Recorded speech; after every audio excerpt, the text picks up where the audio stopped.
Chapter 1. The Road to Paris, 1775. It was the best of times, it was the worst of times. It was the season of light, it was the season of darkness. It was the spring of hope, it was the winter of sadness. It was the year 1775. In France there was a king and a queen, and in England there was a king and a queen.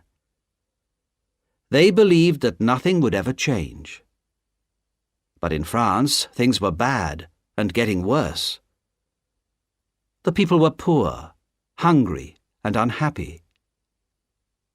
The king made paper money and spent it, and the people had nothing to eat. Behind closed doors in the homes of the people, voices spoke in whispers against the king and his noblemen. They were only whispers, but they were the angry whispers of desperate people. Late one November night, in that same year, 1775, a coach going from London to Dover stopped at the top of a long hill. The horses were tired, but as they rested, the driver heard another horse coming fast up the hill behind them. The rider stopped his horse beside the coach and shouted, "I want a passenger, Mr. Jarvis Lorry from Tellson's Bank in London." "I am Mr. Jarvis Lorry," said one of the passengers, putting his head out of the window. "What do you want?" "It's me, Jerry Crancher, from Tellson's Bank, sir," cried the man on the horse. "What's the matter, Jerry?" called Mr. Lorry. "A message for you, Mr. Lorry. You've got to wait at Dover for a young lady." "Very well, Jerry," said Mr. Lorry. "Tell them my answer is, came back to life." It was a strange message, and a stranger answer. No one in the coach understood what they meant. The next day, Mr. Lorry was sitting in his hotel in Dover when a young lady arrived. She was pretty, with golden hair and blue eyes, and Mr. Lorry remembered a small child, almost a baby. He had carried her in his arms when he came from Calais to Dover, from France to England many years ago. Mr. Lorry asked the young lady to sit down. "Miss Manette," he said, "I have a strange story to tell you about one of the customers of Tellson's Bank. That's where I work." "Yes, but I don't quite understand, Mr. Lorry," said the young lady. "I received a message from Tellson's Bank asking me to come here to meet you. I understood there was some news about my poor father's money. He died so long ago, before I was born. What is this story you want to tell me?" "About 20 years ago, Miss Manette, a French doctor married an English lady. They had a daughter, but just before she was born, her father disappeared. Nobody knew what had happened to him. Not long afterwards, his unhappy wife died, and their daughter was brought back to England." "But this is like my father's story, Mr. Lorry. And wasn't it you who brought me back to England?" "Yes, that's true, Miss Manette.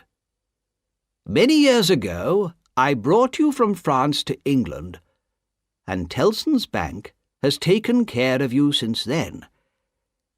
You were told that your father had died, But think, Miss Manette.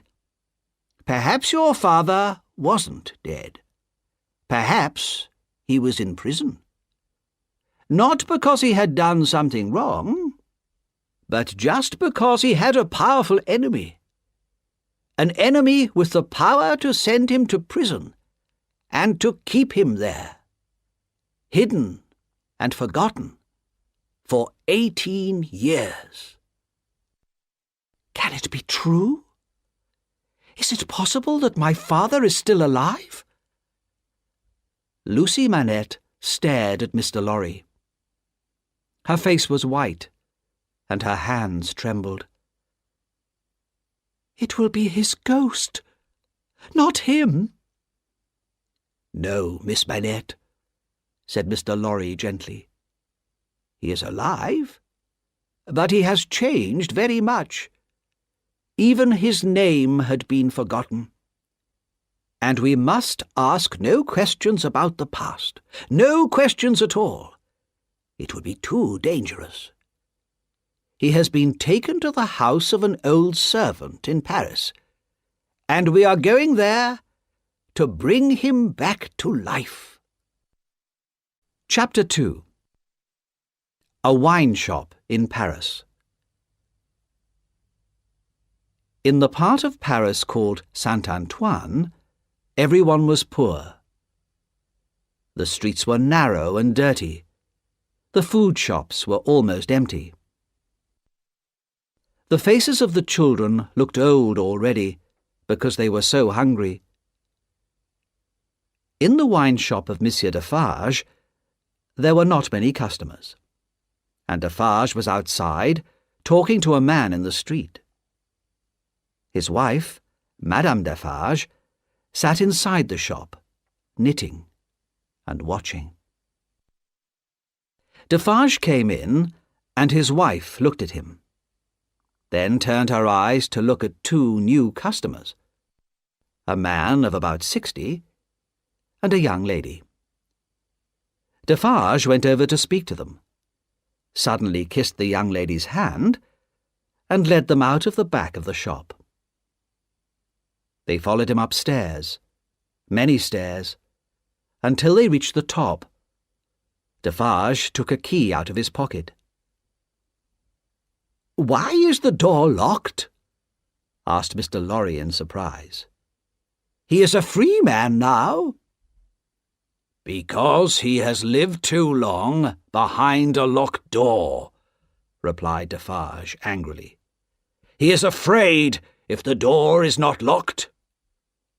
That is one of the things they have done to him." "I'm afraid too," whispered Miss Manette. Her blue eyes looked worriedly at Mr. Lorry. "I am afraid of him, of my father." Defarge made a lot of noise as he opened the door. Mr. Lorry and Lucy went into the room behind him. A thin, white-haired man was sitting on a wooden seat. He was very busy making shoes. "Good day," said Defarge. "You are still working hard, I see." After a while they heard a whisper. "Yes, I am still working." "Come," said Defarge. "You have a visitor. Tell him your name." "My name," came the whisper. 105, North Tower." Mr. Lorry moved closer to the old man. "Dr. Manette, don't you remember me, Jarvis Lorry?" he asked gently. The old prisoner looked up at Mr. Lorry, but there was no surprise, no understanding in his tired face, and he went back to work making shoes. Slowly, Lucy came near to the old man. After a while, he noticed her. "Who are you?" he asked. Lucy put her arms around the old man and held him, tears of happiness and sadness running down her face. From a little bag, the old man took some golden hair. He looked at it, and then he looked at Lucy's hair. "It is the same. How can it be?" He stared into Lucy's face. "No, no, you are too young, too young." Through her tears, Lucy tried to explain that she was the daughter he had never seen. The old man still did not understand, but he seemed to like the sound of Lucy's voice and the touch of her warm young hand on his. Then Lucy said to Mr. Lorry, "I think we should leave Paris at once. Can you arrange it?" "Yes, of course," said Mr. Lorry. "But do you think he is able to travel?" "He will be better far away from this city, where he has lost so much of his life," said Lucy. "You are right," said Defarge. "And there are many other reasons why Dr. Manette should leave France now." While Mr. Lorry and Defarge went to arrange for a coach to take them out of Paris, Lucy sat with her father. Exhausted by the meeting, he fell asleep on the floor, and his daughter watched him quietly and patiently until it was time to go. When Mr. Lorry returned, he and Defarge brought food and clothes for Dr. Manette. The doctor did everything they told him to do. He had been used to obeying orders for so many years. As he came down the stairs, Mr. Lorry heard him say again and again, 105, North Tower." When they went to the coach, only one person saw them go: Madame Defarge.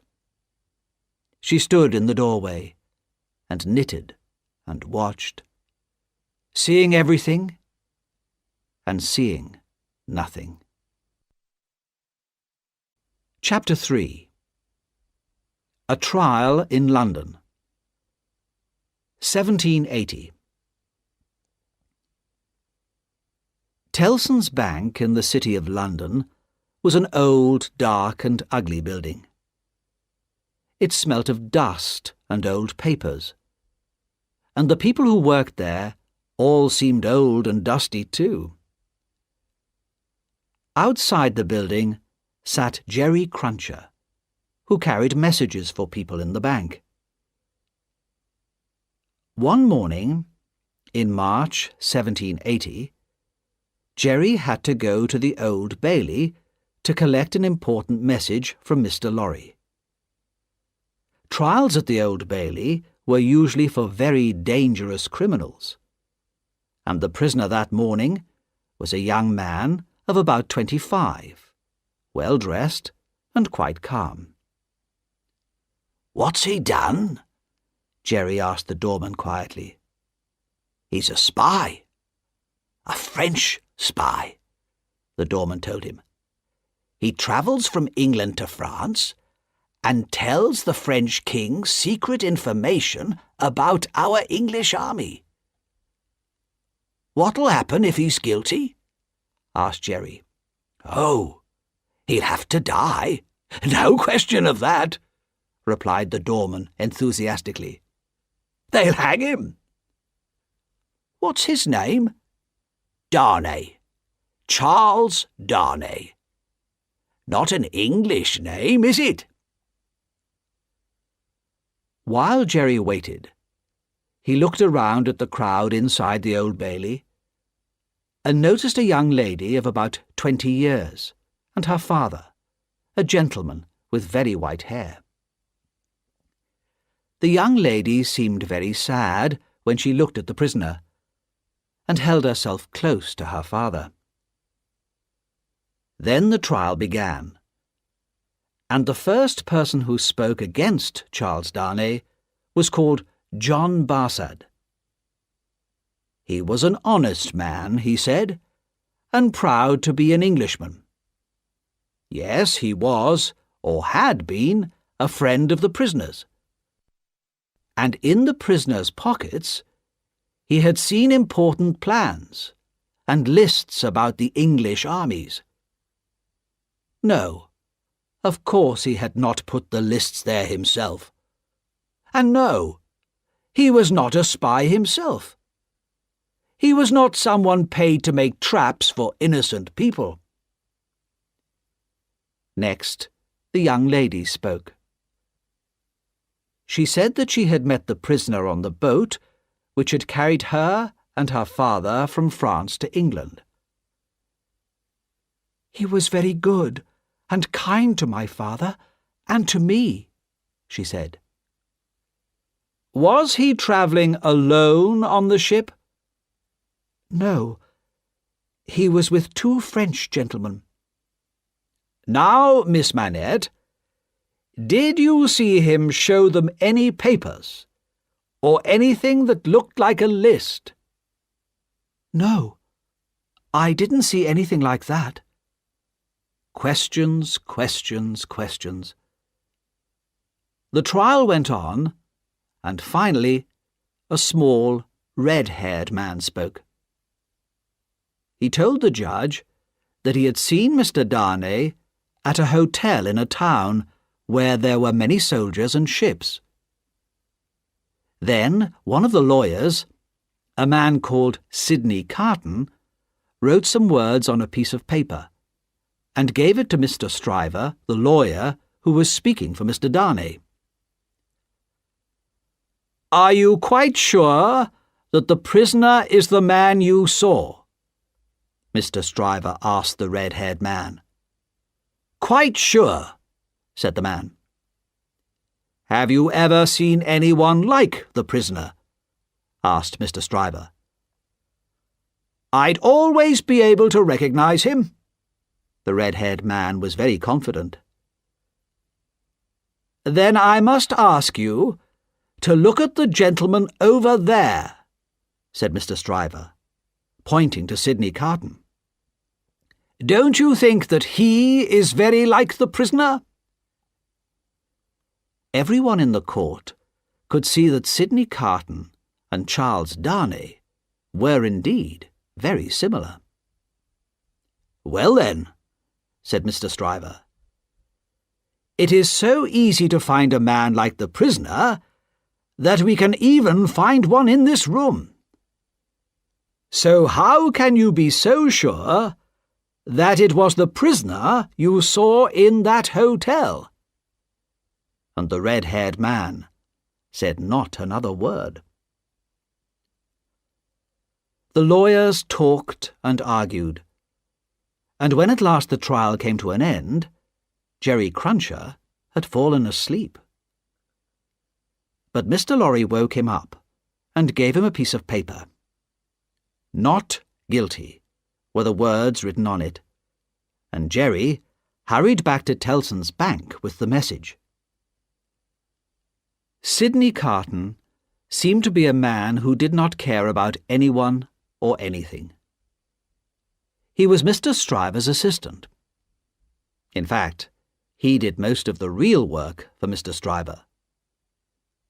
Stryver was good at speaking at a trial, but he was not good at discovering important facts and details, especially when these details were hidden in a lot of papers. Every night, Carton studied the many papers that lawyers have to read, and he wrote down the questions which Stryver should ask at the next day's trial. And every day, Stryver asked these questions, and people thought how clever he was. Outside the Old Bailey, Mr. Darnay, now a free man, met his friends, Dr. Manette and his daughter Lucy, Mr. Jarvis Lorry, Mr. Stryver, and Mr. Carton. Dr. Manette no longer looked like the man in the room above Defarge's wine shop 5 years ago. His hair was white, but his eyes were bright and he stood straight and strong. Sometimes his face became dark and sad when he remembered the years in the Bastille prison. At these times, only his daughter Lucy, whom he loved so much, could help him. As they stood there talking, a strange expression came over Dr. Manette's face. He was staring at Charles Darnay, but he did not seem to see him. For a few moments there was dislike, even fear in his eyes. "My father," said Lucy softly, putting her hand on his arm. "Shall we go home now?" "Yes," he answered slowly. Soon they drove off in a coach, and then Mr. Stryver and Mr. Lorry walked away, leaving Mr. Darnay and Mr. Carton alone. "It must be strange for you," said Carton, "to be a free man again, and to be standing here, talking to a man who looks just like you. Let us go out and eat together." After they had eaten, Carton said softly, "How sad and worried Miss Manette was for you today. She's a very beautiful young woman, don't you think?" Darnay did not reply to what Carton had said, but he thanked him for his help at the trial. "I don't want your thanks," replied Carton. "I have done nothing, and I don't think I like you." "Well," said Darnay, "you have no reason to like me, but I hope that you will allow me to pay the bill for both of us." "Of course, and as you are paying for me, I'll have another bottle of wine." After Darnay had left, Carton drank some more wine and looked at himself in the mirror. He was angry because Darnay looked so much like him, but was so different. Carton knew that he was a clever lawyer, and that he was a good and honest man, but he had never been successful for himself. He drank too much, and his life was unhappy and friendless. His cleverness and his hard work in the law only made others, like Mr. Stryver, successful and rich. He remembered Lucy Manette's worried face when she watched Darnay in court. "If I changed places with Darnay," he whispered to himself, "would those blue eyes of Miss Manette look at me in the same way? No, no, it's too late now." He drank another bottle of wine and fell asleep. In a quiet street not far away was the house where Dr. Manette and Lucy lived. They had one servant, Miss Pross, who had taken care of Lucy since she was a child.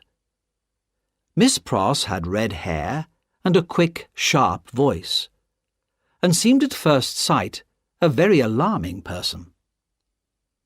But everybody knew that she was in fact a warm-hearted and unselfish friend, who would do anything to guard her darling Lucy from trouble or danger.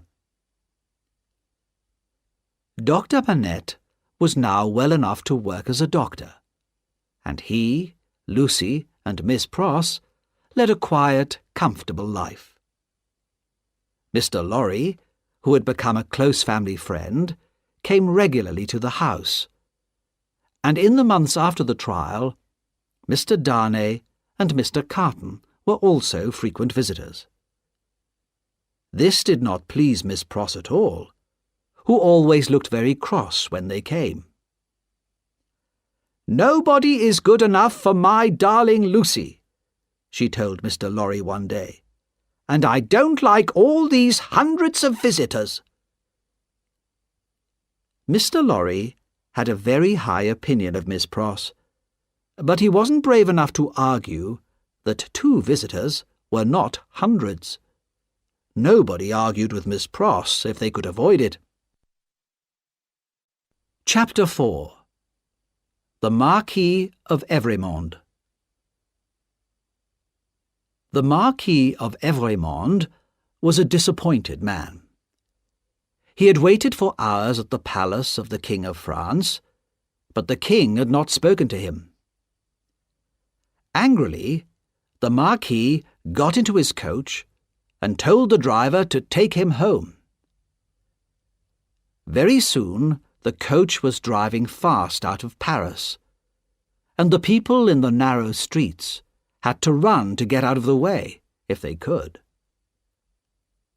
At the corner of a street in Saint-Antoine, one of the coach wheels hit something, and the people in the street screamed loudly.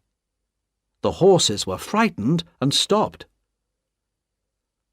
"What has gone wrong?" asked the Marquis calmly, looking out of the window of the coach.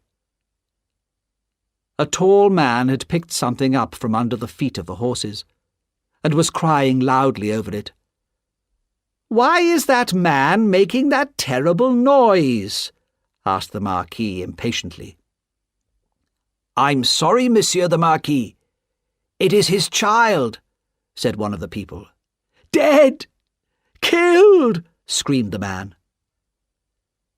The people in the street came close to the coach and looked at the Marquis with stony, silent faces.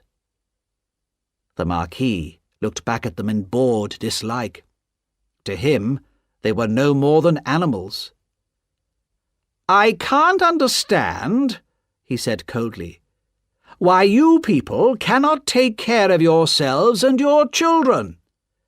I hope my horses are not hurt." And he threw a gold coin to his driver.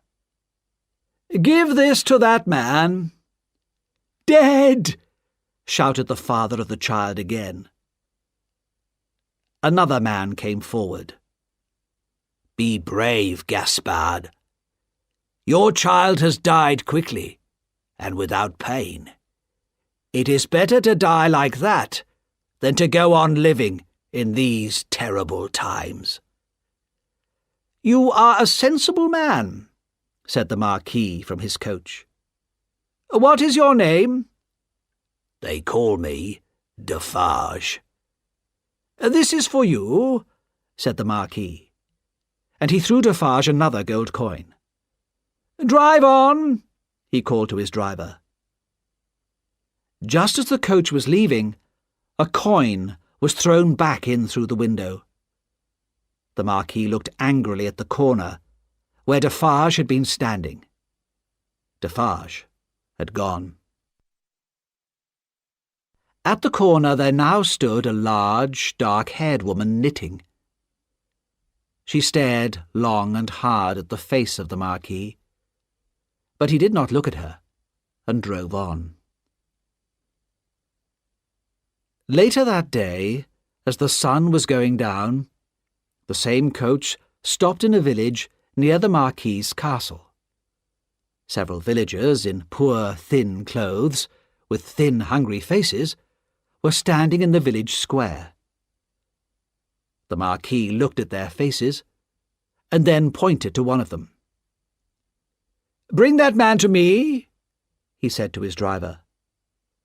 The man came up to the coach, hat in hand, and the other villagers moved closer to listen.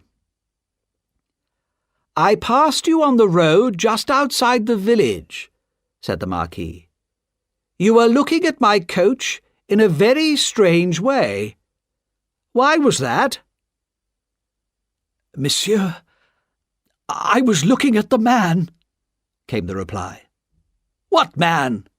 asked the Marquis angrily. "The man who was holding on under your coach," said the poor man, trembling with fear. "What was he like?"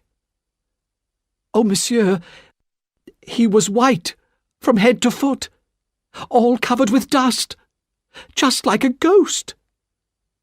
Where is he now? What happened to him?" "Oh, he ran away down the hill, outside the village."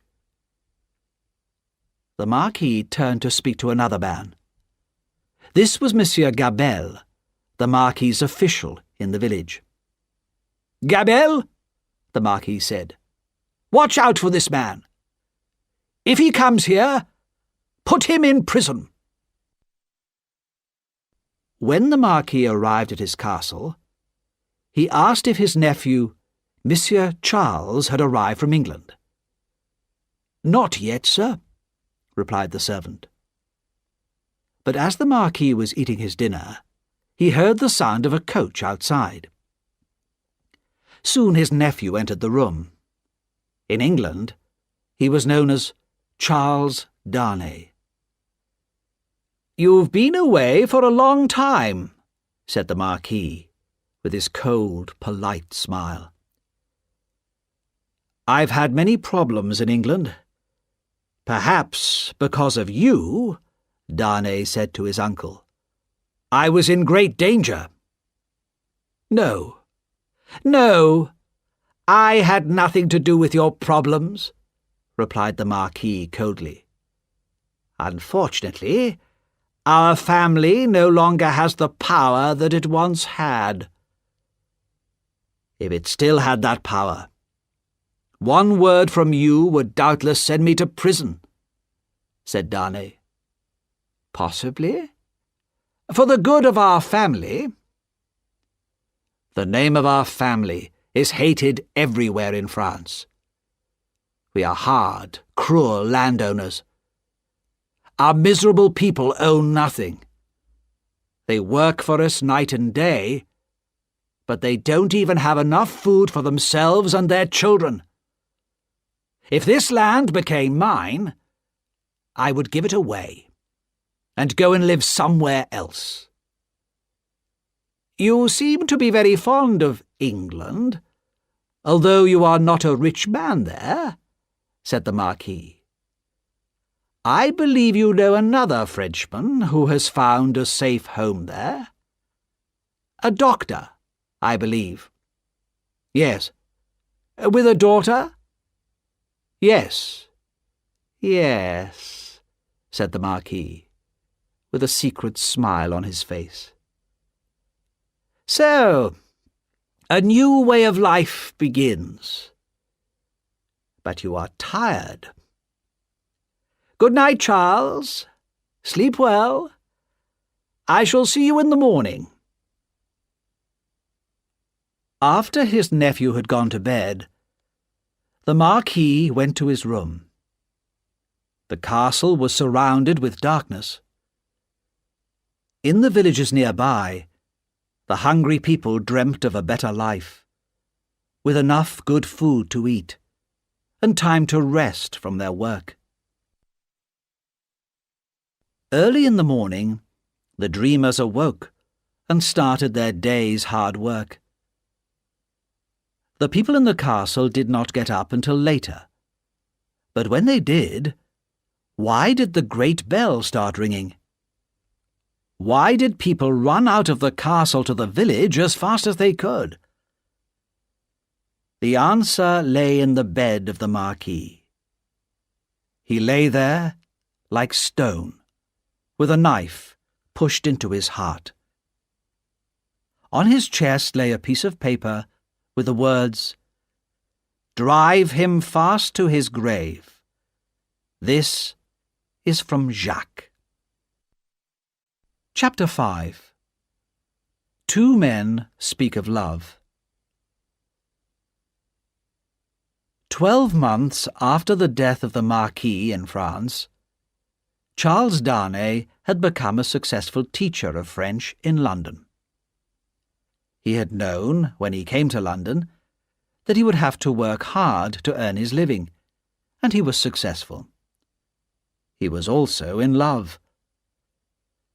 He had loved Lucy Manette from the time when his life was in danger in the Old Bailey.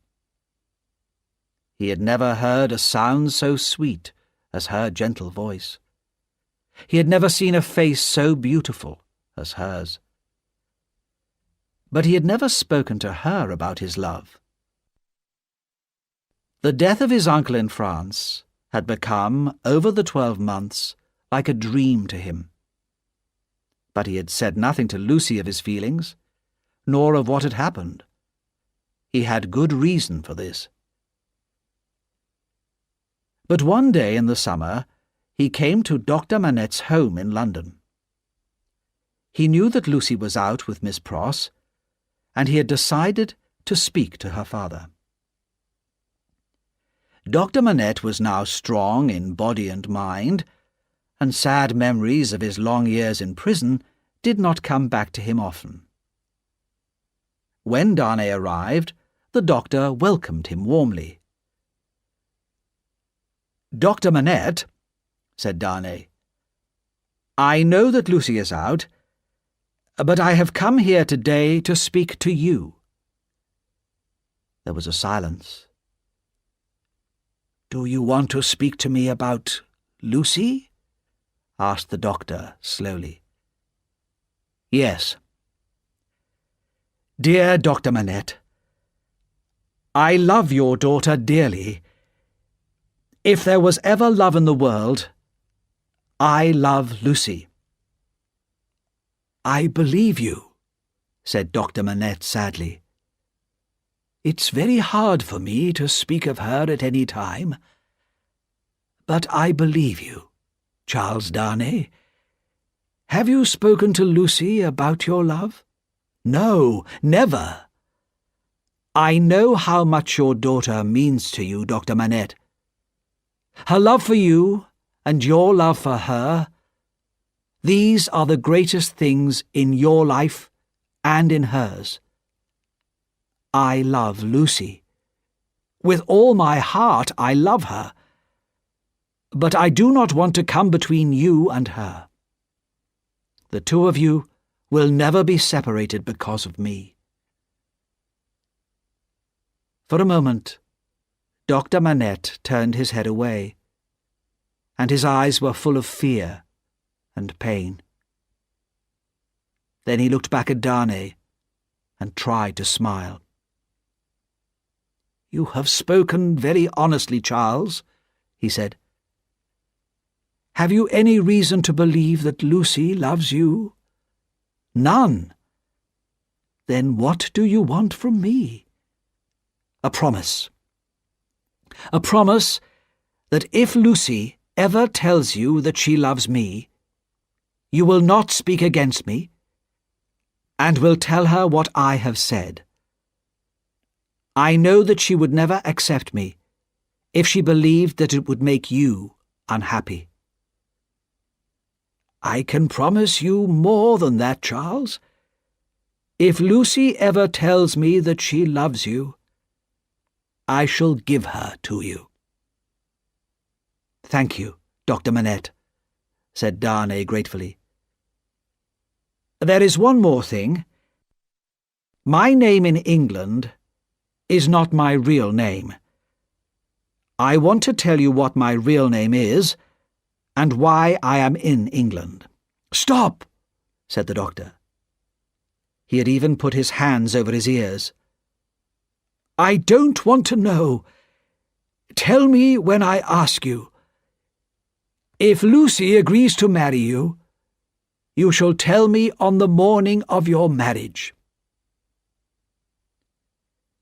It was dark when Darnay left Dr. Manette, and it was some time later when Lucy and Miss Pross came home. "Father," Lucy called, "where are you?" She heard no answer, but there were strange sounds coming from her father's bedroom. Frightened, she ran upstairs and found her father, pale and silent, busy at his old prison work of making shoes. The shadow of the Bastille had fallen on him again. She took his arm and spoke gently to him, and together they walked up and down for a long time, until at last Dr. Manette went quietly to bed.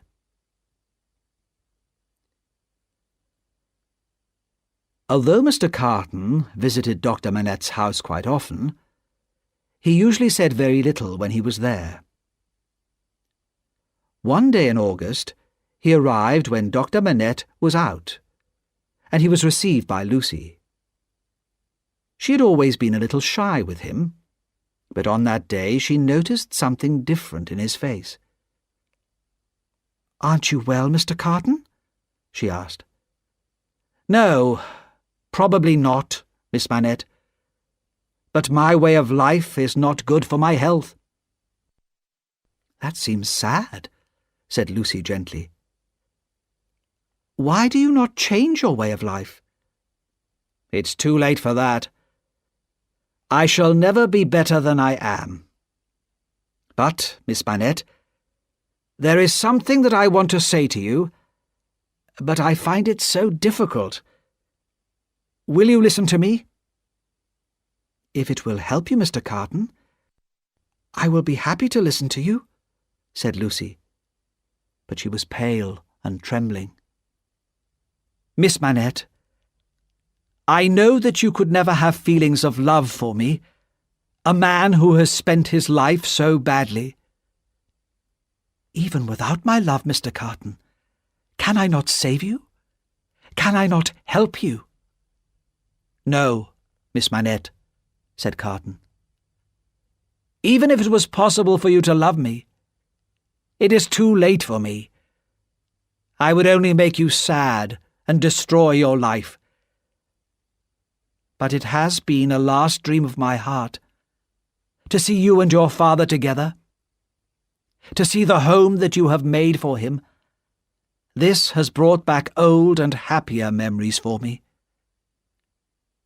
"Can I do nothing to help you?" asked Lucy sadly. "Only this, Miss Manette. Let me remember that I spoke to you of the feelings of my heart, and that you were kind and gentle towards me." "Oh, Mr. Carton, try again to change." "No, Miss Manette. It is too late. My bad habits will never change now. But tell me that you will never speak of what I have said today. Not to anyone, not even to the person dearest to you." "Mr. Carton," said Lucy, "this is your secret. No one will ever know it from me." "Thank you, Miss Manette. I shall never speak of this again. But in the hour of my death, it will be a happy memory for me that my last words of love were to you." Lucy had never heard Mr. Carton speak like this before. Tears came to her eyes as she thought of his hopeless, miserable life. "Don't cry," said Sidney Carton. "I am not worth your love. But you should know that for you, or for anyone close to you, I would do anything.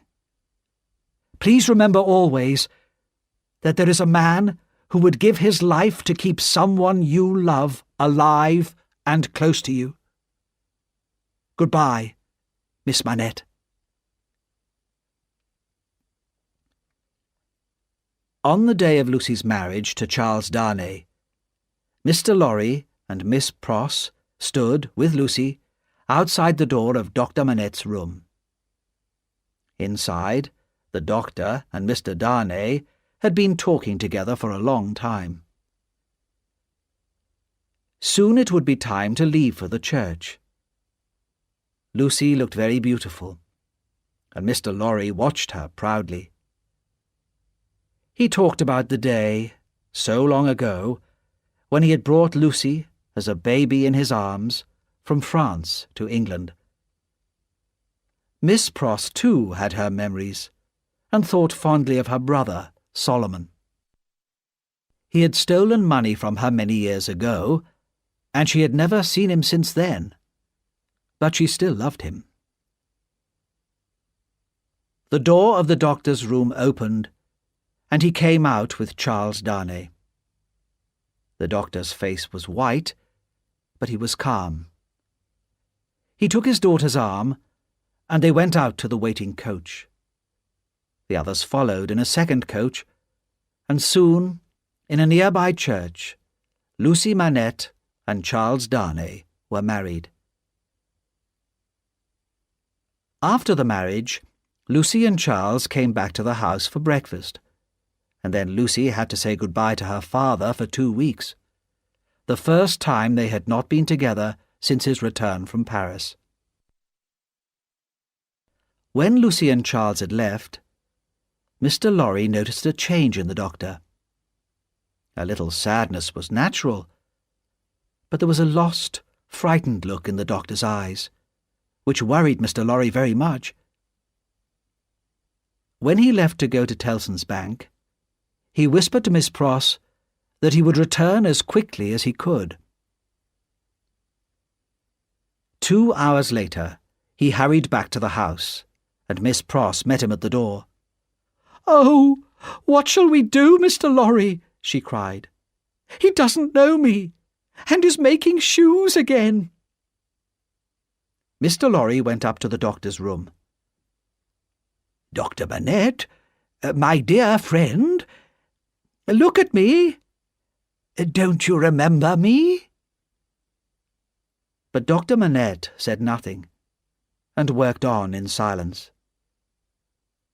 Once again he was a prisoner in the Bastille, without friends or family, without even a name of his own. For 9 days and 9 nights the shoemaker worked on, leaving his table only to sleep, eat, or walk up and down his room.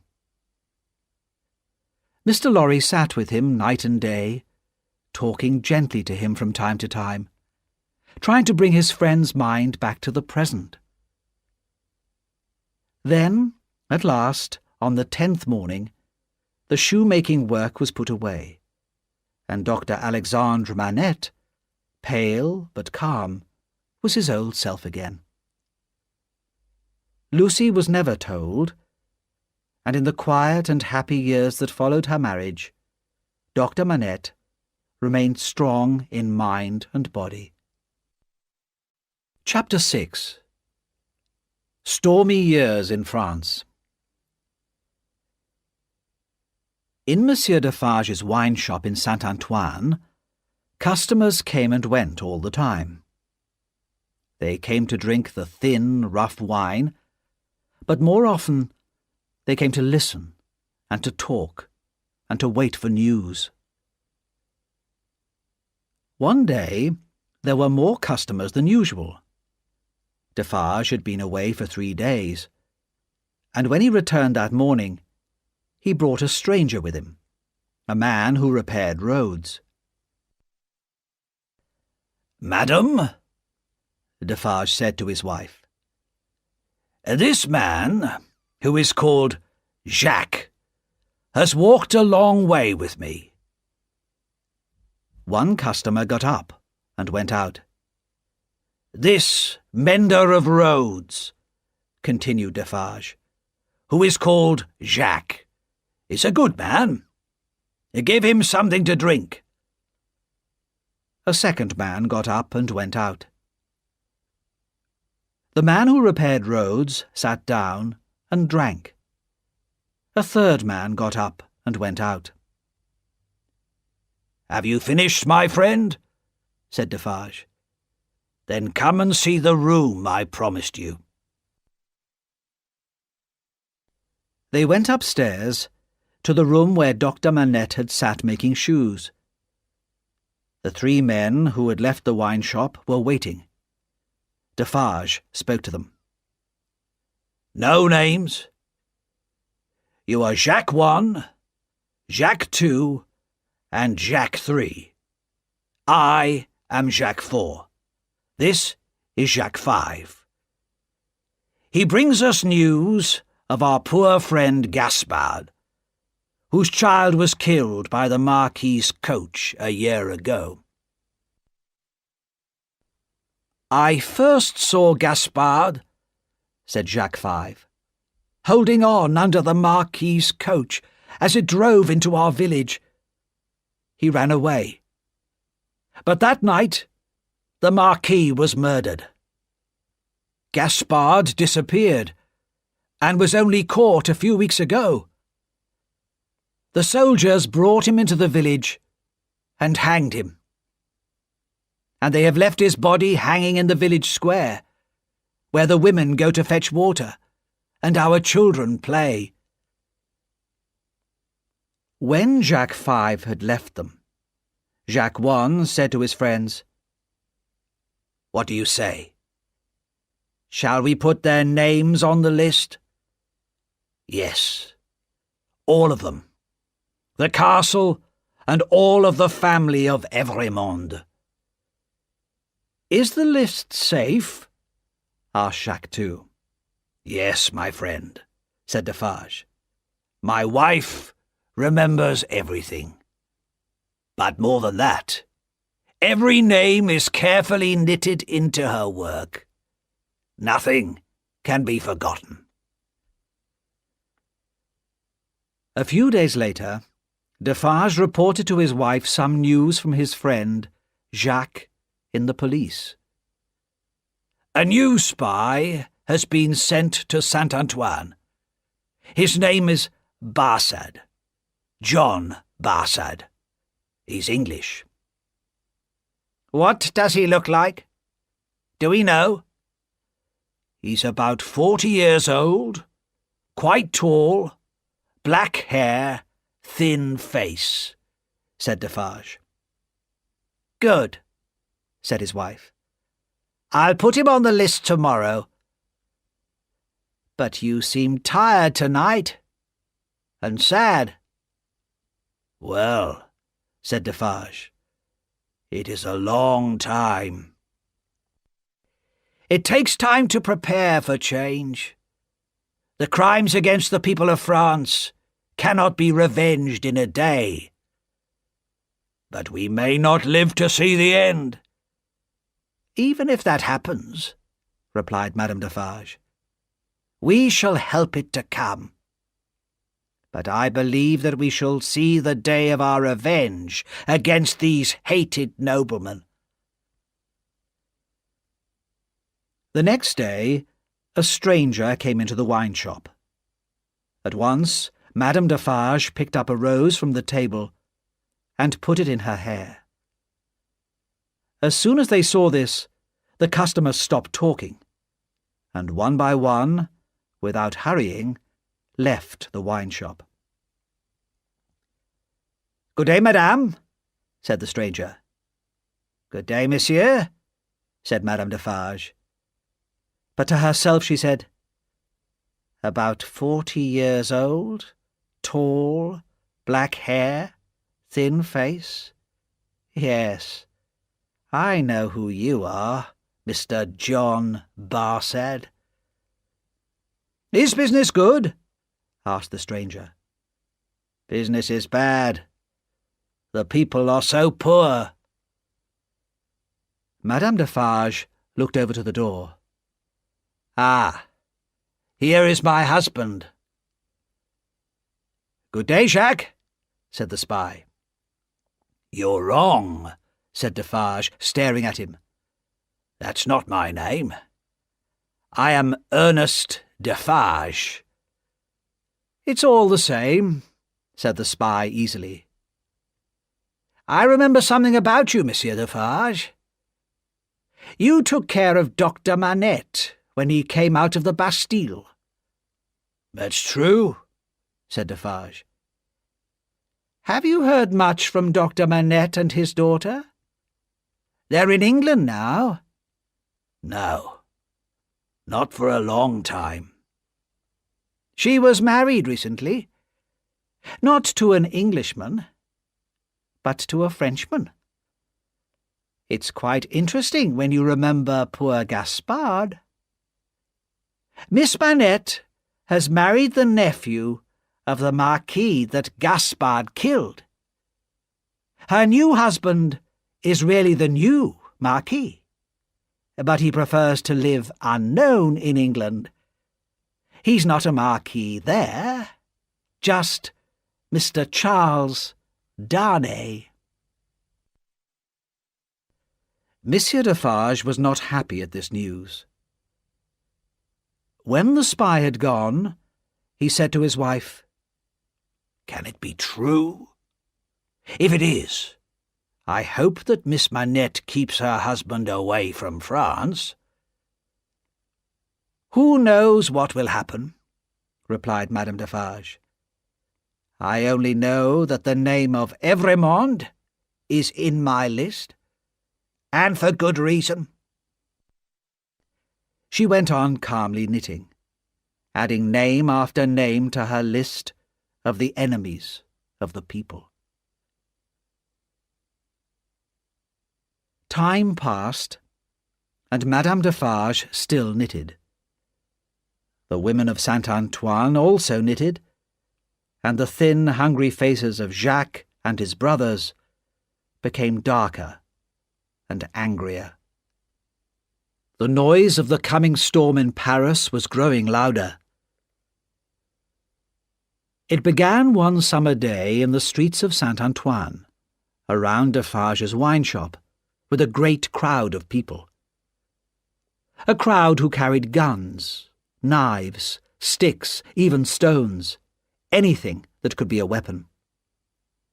An angry crowd who shouted and screamed, who were ready to fight and to die in battle. "Friends and citizens," shouted Defarge, "we are ready! To the Bastille!" The crowd began to move, like the waves of the sea. "Follow me, women!" cried Madame Defarge. A long, sharp knife shone brightly in her hand. "We can kill as well as any man!" The living sea of angry people ran through Saint-Antoine to the Bastille, and soon the hated prison was ringing with the noise of battle. Fire and smoke climbed up the high stone walls, and the thunder of the guns echoed through the city. 4 terrible and violent hours. Then a white flag appeared above the walls, and the gates were opened. The Bastille had been taken by the people of Paris. Soon the crowds were inside the building itself, and shouting, "Free the prisoners!" But Defarge put his strong hand on the shoulder of one of the soldiers. "Show me the North Tower. Take me to 105 North Tower. Quickly!" "Follow me," said the frightened man. And Defarge and Ch.3 went with him through the dark prison, past heavy closed doors, up stone stairs, until they came to a low door. It was a small room, with dark stone walls, and only one very small window, too high for anyone to look out. Defarge looked carefully along the walls. "There! Look there, Ch.3, he cried. "A.M., whispered Jacques. "A.M. Alexandre Manette," said Defarge softly. "Let us go now." But before they left, they searched the room and the furniture very carefully, looking for small hiding places. Then they returned to the crowds below. The Bastille and its officers were now in the hands of the people, and the people wanted revenge and blood. "At last, it has begun, my dear," said Defarge to his wife. It was the 14th of July, 1789. In the village where the marquis had lived, and where Gaspard had died, life was hard. Everything was old and tired and broken down. The people, the land, the houses, the animals. In the past, everything and everybody had had to work for the marquis, and he had given nothing in return. But now, strangers were travelling about the country. strangers who were poor like the people, but who talked about new ideas, ideas which had started in Paris and were now running like fire across the country. The road mender, who had brought the news of Gaspard to Paris, still worked repairing the roads. One day, a stranger came to him as he worked on the road outside the village. "Jacques?" said the stranger. He shook the road mender's hand and turned to look at the marquis's castle on the hill. "It's tonight, Jacques," he went on quietly. "The others will meet me here." It was very dark that night, and the wind was strong. No one saw the 4 men who came quietly to the castle and said nothing. But soon the castle itself could be seen in the dark sky. The windows became bright. Smoke and yellow flames climbed into the sky. Monsieur Gabelle called loudly for help, but the people in the village watched and did nothing to save the castle, where the marquis had lived. Chapter 7. A Call for Help. The troubles in France continued. The citizens of France had fought to win power, and now they used it. Castles were burned, laws were changed, and the rich and powerful nobles died, their heads cut off by that terrible new machine of death, the guillotine. In Paris, the king was put in prison, and in 1792 the people of France sent him to the guillotine as well. The French Revolution was now 3 years old, but there were more years of terror to come. Not all the rich nobles had died. Some had escaped to England. Some had even sent or brought their money to London before the Revolution began. And Tellson's Bank, which the French emigrants used, had become a meeting place where they could hear and talk about the latest news from France. One wet August day, Mr. Lorry sat at his desk in the bank talking to Charles Darnay. The years since Charles's marriage had seen the arrival of a daughter, little Lucy, who was now 9 years old. Dr. Manette had continued in good health, and at the centre of that warm family circle was always Lucy, a loving daughter, wife, mother, and a kind-hearted friend. Even Sidney Carton, though his old bad ways were unchanged, was a family friend, and very much a favourite with little Lucy. But at this moment, Charles Darnay was trying very hard to persuade his old friend, Mr. Lorry, not to go to France. "It's too dangerous. The weather is not good. The roads are bad. Think of your age," he said. "My dear Charles," said the banker, "you think that, at nearly 80 years of age, I'm too old? But that's exactly why I must go. I have the experience. I know the business. My work is to find and hide papers that might be dangerous to our customers. And anyway, Jerry Cruncher goes with me. He'll take good care of my old bones." "I wish I could go," said Charles restlessly.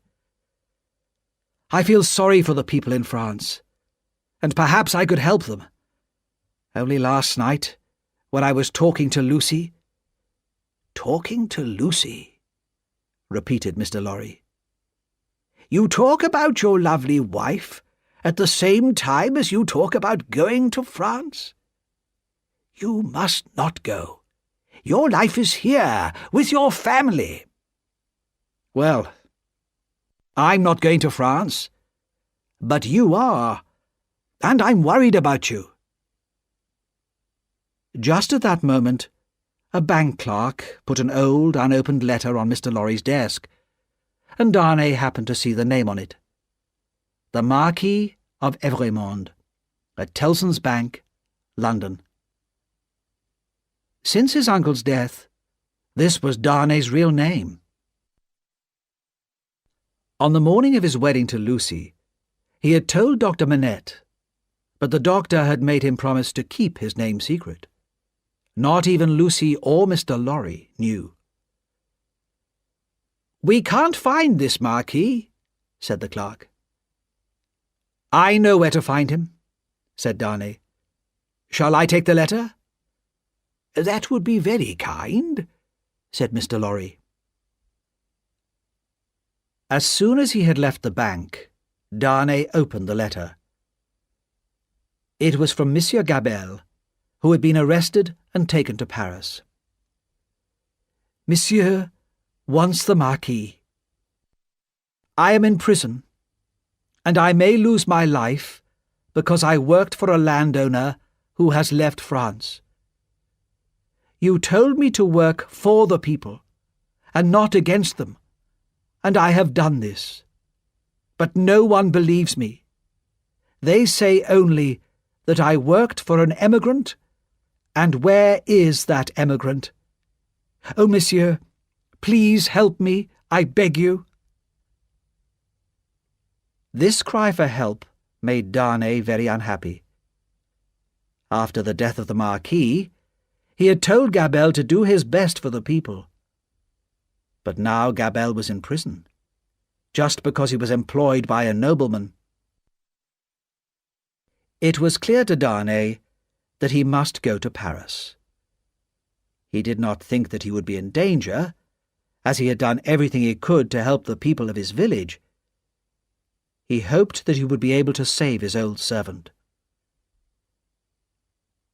That night, Charles Darnay sat up late, writing 2 letters. One was to his wife, Lucy. The other was to her father, Dr. Manette. He told them where he had gone and why, and he promised that he would write to them from France. He had left secretly, he wrote, to save them from worrying. The next day he went out, without saying anything to them of his plans. He kissed his wife and his daughter, and said that he would be back soon. And then he began his journey to Paris. When he arrived in France, Darnay found that he could travel only very, very slowly towards Paris. The roads were bad, and every town, every village, had its citizens with guns who stopped all travellers, asked them questions, looked at their papers, made them wait, or threw them in prison, turned them back, or sent them on their way. And it was all done in the name of freedom, the new freedom of France. Darnay soon realized that he could not turn back until he had reached Paris and proved himself to be a good citizen, not an enemy of the people. On his 3rd night in France, he was woken by an official and 3 other men with guns. "Emigrant," said the official, "these 3 soldiers will take you to Paris, and you must pay them." Darnay could only obey. And at 3 o'clock in the morning, he left with 3 soldiers to guard him. Even with them he was sometimes in danger. The people in the towns and villages all seemed to be very angry with emigrants. But finally they arrived safely at the gates of Paris. Darnay had to wait a long time, while officials carefully read his papers, which explained the reasons for his journey. One official, seeing Gabelle's letter, looked up at Darnay in great surprise, but said nothing. Another official asked roughly, "Are you Evremonde?" "Yes," replied Darnay. "You will go to the prison of La Force." "But why?" asked Darnay. "Under what law?"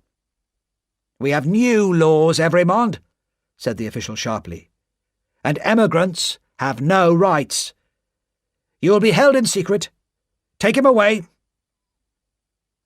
As Darnay left, the first official said quietly to him, "Are you the man who married the daughter of Dr. Manette?" "Yes," replied Darnay in surprise. "My name is Defarge, and I have a wine shop in Saint-Antoine. Perhaps you have heard of me." "Yes. My wife came to your house to find her father." "Why did you come back to France? It will be very bad for you." Darnay was taken to the prison of La Force, and put in a cold, empty room with a locked door, and bars across the windows. He thought of Dr. Manette, and his many years alone forgotten in the Bastille. "Now I, too, have been buried alive," he thought. Chapter 8. In the Hands of the Citizens. Tellson's Bank in Paris was in a large building south of the river, close to the heart of the city. Mr. Lorry had arrived in Paris some days before Charles Darnay, and was now living in some rooms above the bank. One evening, looking out of the window, he saw that a large grindstone had been brought into the square below.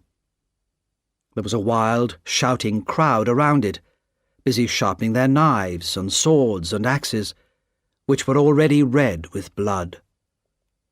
With shaking hands, Mr. Lorry closed the window. He had decided to go downstairs and talk to the bank guards, when suddenly the door of his room opened and Lucy and her father ran in. "Lucy! Manette! What has happened? Why are you here?" cried Mr. Lorry. "Charles is in Paris," cried Lucy. "He came to help an old family servant, but he's been taken to prison." At that moment, the shouts of the crowd outside grew louder. "What is that noise?" asked the doctor. "Don't look out!" cried Mr. Lorry. "My friend," said the doctor, "I am safe in Paris. I was a prisoner in the Bastille. Everybody knows about me and how I suffered. Already people want to help me. They gave us news of Charles." "Even so, don't look outside. Where is Charles?" "In the prison of La Force." "La Force? Dear Lucy, you can do nothing tonight. You must go to one of the rooms here and wait. I must talk with your father at once." Lucy kissed him and left the room. "Quick, Manette," said Mr. Lorry. "These people outside, with their bloody knives, are murdering the prisoners. If you are so well known, if you have this power, talk to them. Tell them who you are, and go to La Force. Quick, before it is too late." Dr. Manette hurried outside. Mr. Lorry watched from the window as the doctor talked to the crowd. He heard shouts of, "Long live the Bastille prisoner! Help his friend in La Force!" Mr. Lorry went to Lucy and found her with her daughter and Miss Pross. Together they waited all night for news, but none came. In the morning, Mr. Lorry found rooms for Lucy and her family in a quiet street near the bank. He left Jerry Cruncher with them as a guard, and returned worriedly to Tellson's. At the end of the day, a strong, serious man came to see him. "My name is Defarge. I come from Dr. Manette. He gave me this. Defarge gave him a piece of paper. The doctor had written, "Charles is safe, but I cannot leave this place yet. Take Defarge to Lucy." "Come with me," said Mr. Lorry happily. They went downstairs, and at the front door found Madame Defarge knitting. Without a word, she joined them, and Mr. Lorry led them to Lucy's rooms. There, Defarge gave Lucy a note from her husband. "Dearest, be brave. I am well, and your father has some power here. You cannot answer this, but kiss our child for me." Only a short letter, but it meant so much to Lucy. Gratefully, she kissed the hands of Defarge and his wife. Madame Defarge said nothing. Her hand was cold and heavy, and Lucy felt frightened of her. Miss Pross came in with little Lucy. "Is that his child?" asked Madame Defarge, stopping her knitting to stare. "Yes, madame," said Mr. Lorry. "That is our poor prisoner's little daughter." "It is enough, my husband," said Madame Defarge. "We can go now." Her voice was as cold as her hand. "You will be good to my husband?" asked Lucy, afraid. "I beg you, as a wife and mother?" "We have known many wives and mothers," said Madame Defarge, "and we have seen many husbands and fathers put in prison for many years. What is one more among so many?" As the Defarges left, Lucy turned to Mr. Lorry. "I am more afraid of her than of any other person in Paris," she whispered. Mr. Lorry held her hands. He did not say anything, but he was also very worried. The doctor did not come back from La Force for several days. During that time, 1,100 prisoners were killed by the people. Inside the prison, Dr. Manette had come before a tribunal, which was a group of judges appointed by the people. These judges made their own laws and threw prisoners out into the streets to be murdered by the crowds. Dr. Manette told the tribunal that he had been a prisoner in the Bastille for 18 years, and that his son-in-law was now a prisoner in La Force. The tribunal had agreed to keep Charles Darnay safe from the murdering crowds, but they would not let him leave the prison.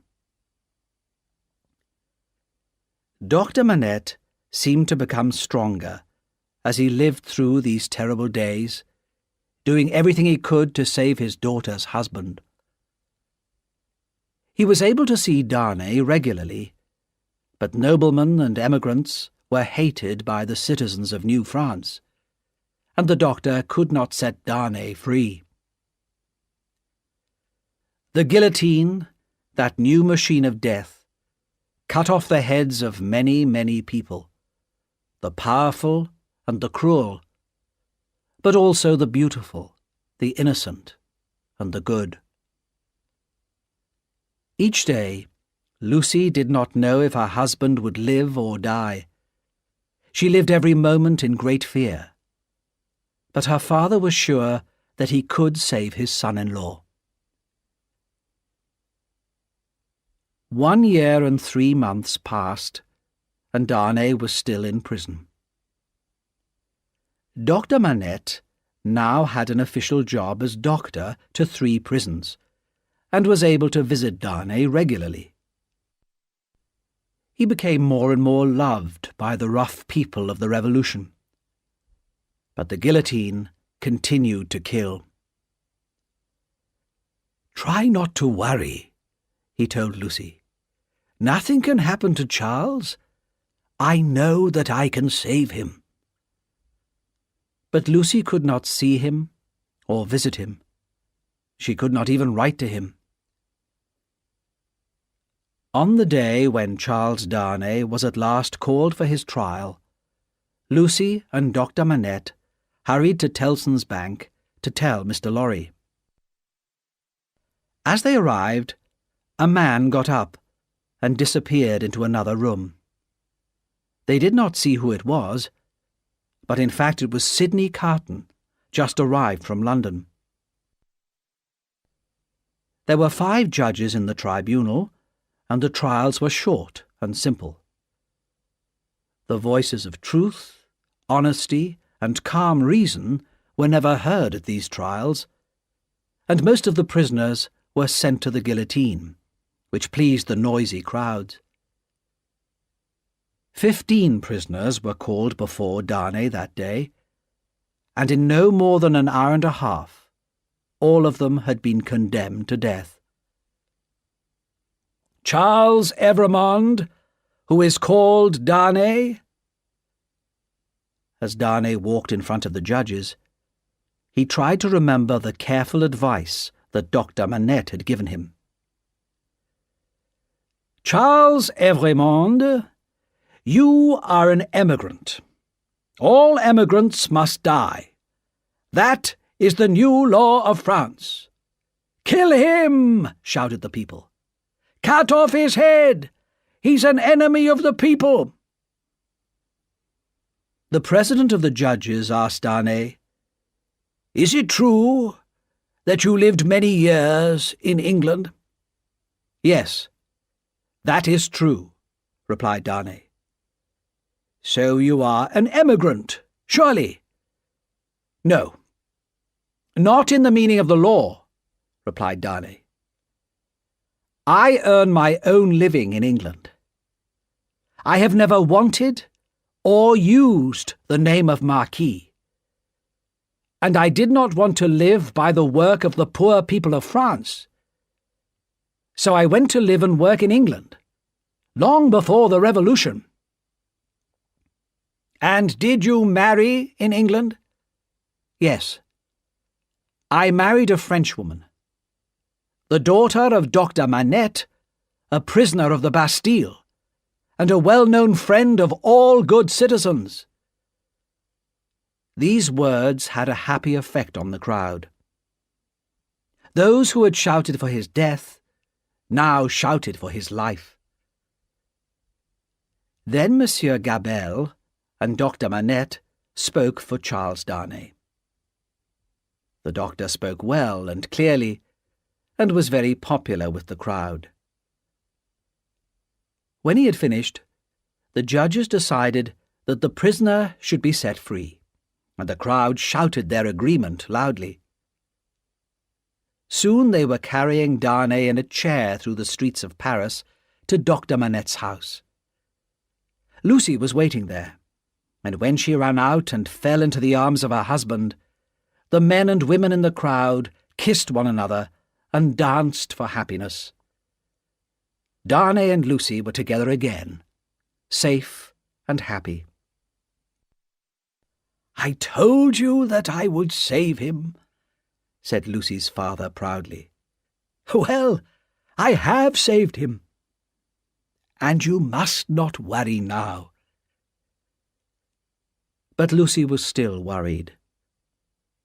So many innocent men and women had died for no reason, and every day brought more deaths. A shadow of fear and hate lay over France, and no one knew what dangers the next day would bring. It was not possible to leave Paris at once, as Charles did not have the necessary papers. They must live quietly, and hope to leave as soon as they could. But that night, when Dr. Manette, Charles, and Lucy were sitting together, they heard a loud knock at the door. "What can this be?" said Lucy, trembling. "Hide, Charles! Save him!" "My child," said the doctor, "I have saved him. He is a free man." But when he opened the door, 4 rough men pushed their way into the room. "The citizen Evremonde, where is he? He is again the prisoner of the people." "I am here," said Darnay. "But why am I again a prisoner? You are accused by citizens of Saint-Antoine." Dr. Manette had said nothing. He seemed to be made of stone. But suddenly he spoke. "Will you tell me who has accused my son-in-law?" "I shouldn't tell you this," said one of the men. "But Citizen Evremonde, called Darnay, is accused by Monsieur and Madame Defarge, and by one other person." "What other?" "You will hear that tomorrow," replied the man. Chapter 9. The Spy. While this was happening, Miss Pross was out shopping for the family. Jerry Cruncher was with her, and they had just gone into a wine shop when Miss Pross suddenly stopped, looked at one of the customers, and cried out in a loud voice, "Oh, Solomon! Dear Solomon! I've found you at last, dear brother! But whatever are you doing here in Paris?" "Don't call me Solomon. You'll get me killed. Pay for your wine and come outside," said the man, in a low, frightened voice. They went outside. "You mustn't recognize me here," said the man. "It's not safe. Go your way, and let me go mine." Miss Pross began to cry at these unbrotherly words, and Jerry Cruncher stepped forward to stare in the man's face. "Wait a minute," said Jerry. "Is your name John Solomon, or Solomon John? Your sister calls you Solomon. I know that your name's John. I remember that. But your other name wasn't Pross, at that Old Bailey trial. What was your name then?" "Barsad," said another voice. "Yes, Barsad. That's it," cried Jerry. He turned round and saw Sidney Carton standing behind him. "Don't be alarmed, my dear Miss Pross," said Carton, smiling at her. "But I'm afraid I have to tell you that your brother is a spy for the French prisons." Solomon Pross, also Barsad, went pale. "That's not true." "I saw you come out of the conciergerie today. I followed you," said Carton, "and I found out what you do, and I've decided that you may be able to help me. Come with me to the office of Mr. Lorry." After a short argument, which Carton won, Barsad followed him to Mr. Lorry's office. "I bring bad news," Carton said to Mr. Lorry. "Darnay has been arrested again." "But I was with him only 2 hours ago," cried Mr. Lorry. "He was safe and free." "Even so, he has been arrested and taken to the conciergerie. And I'm not sure that Dr. Manette's good name can save him this time. So we must have Mr. Barsad's help." "I will not help you," said Solomon Pross, called John Barsad. "Oh, I think you will," said Sidney Carton, "when you hear what I could say about you. Let's think. Mr. Barsad is a spy. and a prison guard. But he used to be a spy in England. Is he still paid by the English?" "No one will listen to you," said Barsad. "But I can say more, Mr. Barsad," replied Carton. Barsad had more problems than Carton knew. He could not return to England because he was wanted by the police there. And in France, before he became a prison guard for the Citizens' Revolution, he had been a spy for the King's officers. He knew that Madame Defarge, that terrible woman, had knitted his name into her list of enemies of the people. Most of those on her list had already been killed by the guillotine, and Barsad did not want to be next. "You seem worried, Mr. Barsad," said Carton calmly. The spy turned to Mr. Lorry. "Miss Pross is my sister, sir. Would you send her brother to his death, sir?" "The best thing for your sister, Mr. Barsad," said Carton smoothly, "is not to have a brother like you. I think I will inform the tribunal that I suspect you of spying for England. You will be condemned at once, I am sure." "All right," Barsad said slowly. "I'll help you. But don't ask me to do anything that will put my life in danger, because I won't do it." "You're a guard at the Conciergerie prison, where Darnay is, aren't you?" said Carton. "Come, let us talk privately in the next room." When Mr. Carton returned alone, Mr. Lorry asked what he had done. "Not much," replied Carton. "But if it goes badly for Darnay tomorrow, I can visit him once. It's all I could do." "But that will not save him," cried Mr. Lorry sadly. "I never said it would." Mr. Lorry was an old man now, with a life of hard work behind him. Tears filled his eyes as he realized he could do nothing to help Lucy and her father now. Sidney Carton felt very sorry for Mr. Lorry. "You're a good friend of Dr. Manette and his daughter. But don't tell them about me or this meeting. It can't help Lucy." He paused. "Will you go back to London soon?" "Yes. My work for Tellson's Bank here is finished. I have the necessary papers to leave Paris. I was ready to go tomorrow."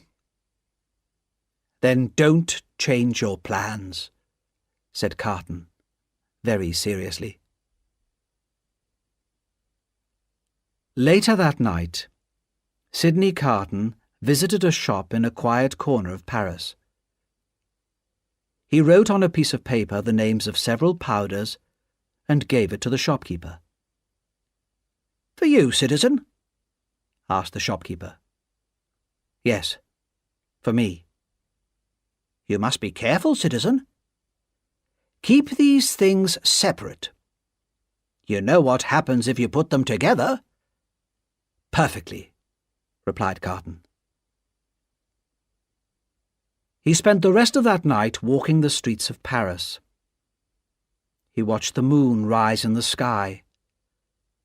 He listened to the sounds of the river Seine, flowing through the heart of the city, and he thought calmly about the past and the future.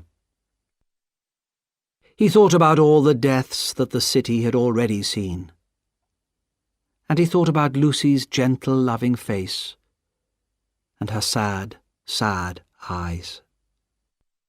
Chapter 10. The Secret Paper. When Charles Darnay was led before the tribunal the next morning, Dr. Manette, Lucy, and Mr. Lorry were all there. The love in Lucy's eyes, as she looked at her husband, warmed Darnay's heart. It had the same effect on Sidney Carton, though no one saw him standing at the back of the room. It was the same tribunal who had let Darnay go free on the day before. But revolution laws were not as powerful as the anger of the people. The president of the tribunal asked, "Who has accused Charles Evremonde again?" 3 voices, he was told. He is accused by Ernest Defarge, by Teresa Defarge, his wife, and by Alexandre Manette, doctor. There was a great noise in the room when Dr. Manette's name was heard. When the shouting stopped, Dr. Manette stood, pale and trembling. "President, this cannot be true.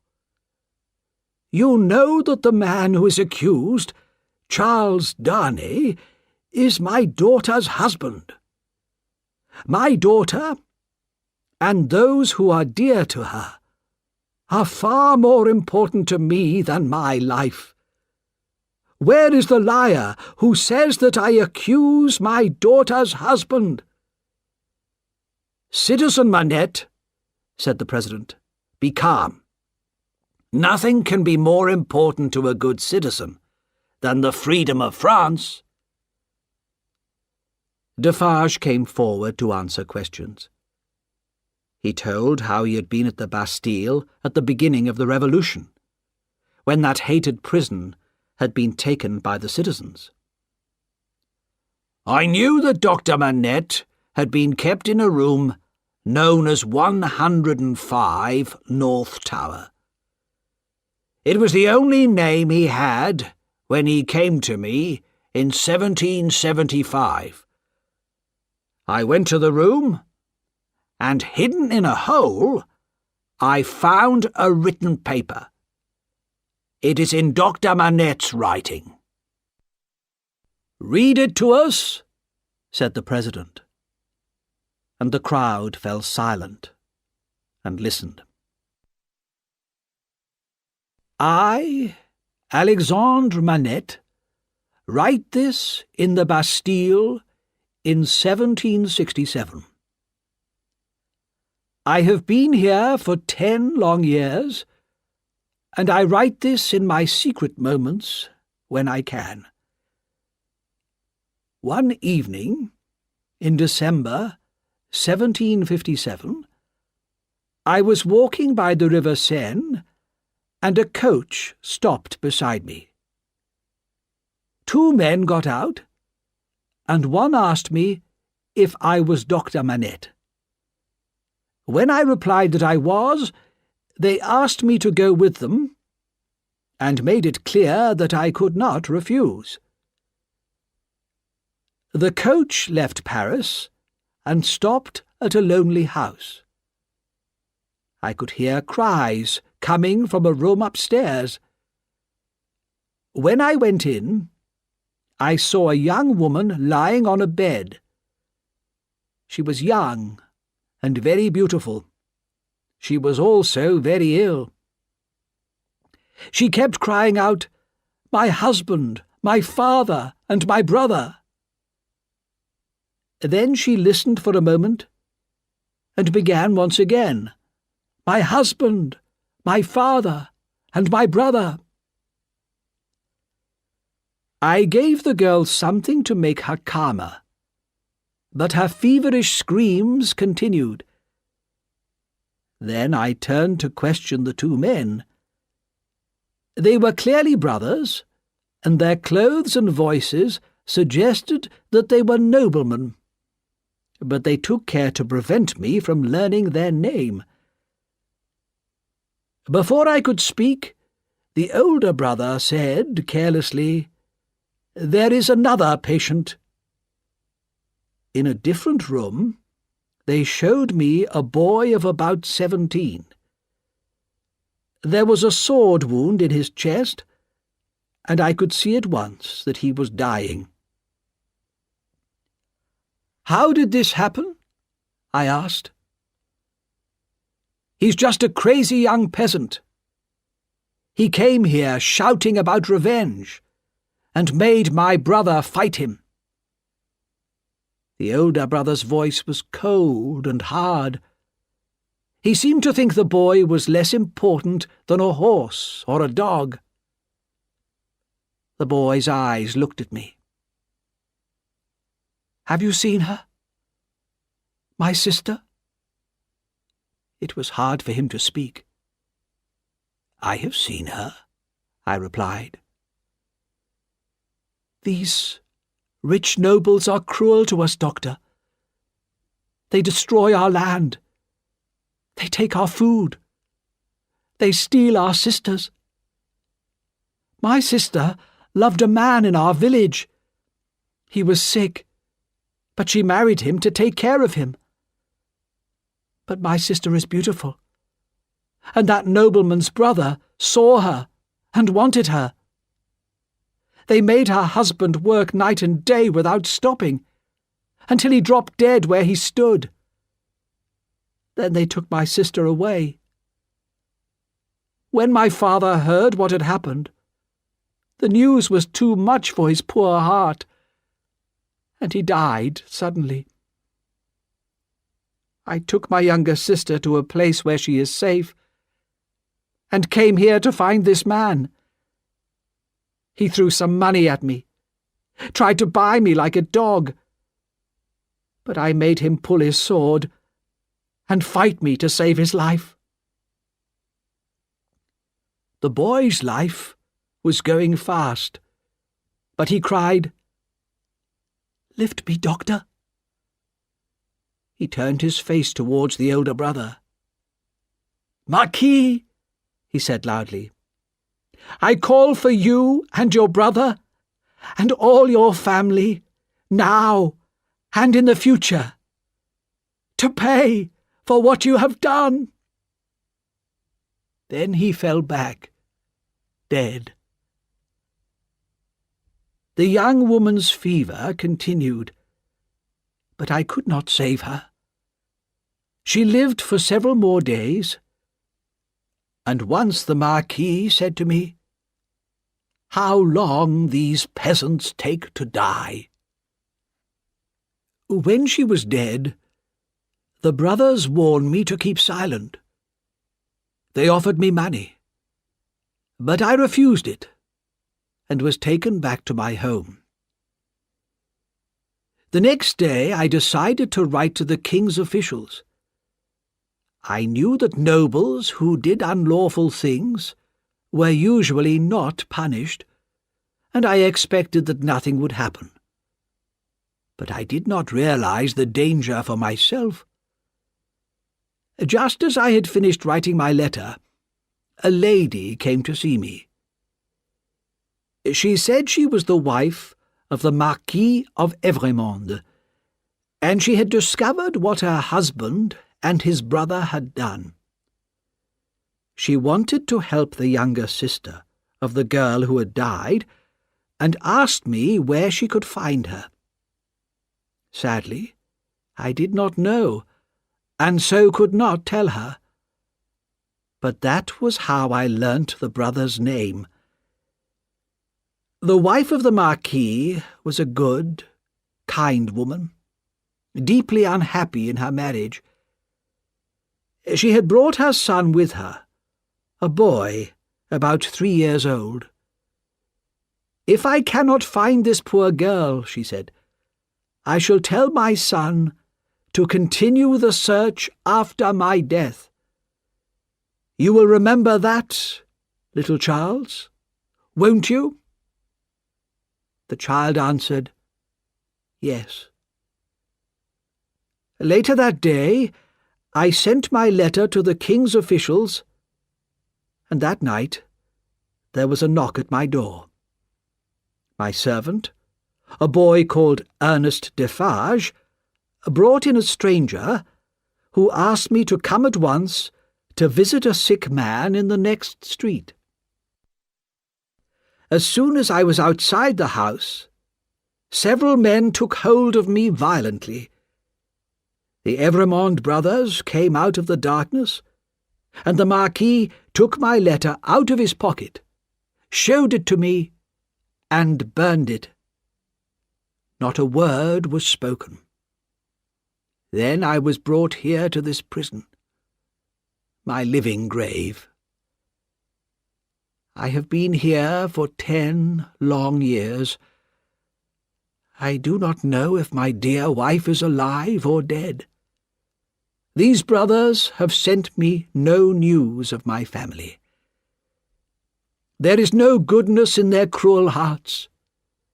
I, Alexandre Manette, in my pain and sadness, I condemn them in the face of God. When Defarge had finished reading, a terrible sound rose from the crowd, a long, wild cry of anger and revenge. Death for the hated Marquis of Evremonde, enemy of the people. The trial was over, and in less than 24 hours, Charles.2 A would go to the guillotine. Chapter 11. Madame Defarge's Revenge. Lucy held out her arms to her husband. "Let me kiss him. One last time." Most of the citizens had gone out into the streets to shout how they hated the prisoners, but Barsad was still there. "Let her kiss her husband," he said. "It's just for a minute." Lucy went over to her husband, and he took her in his arms. Dr. Manette followed his daughter, and fell on his knees before them. But Darnay pulled him to his feet, saying, "No, no. Now we know how much you suffered, especially when you knew whose son I was. But you kept your feelings secret, because of your love for Lucy.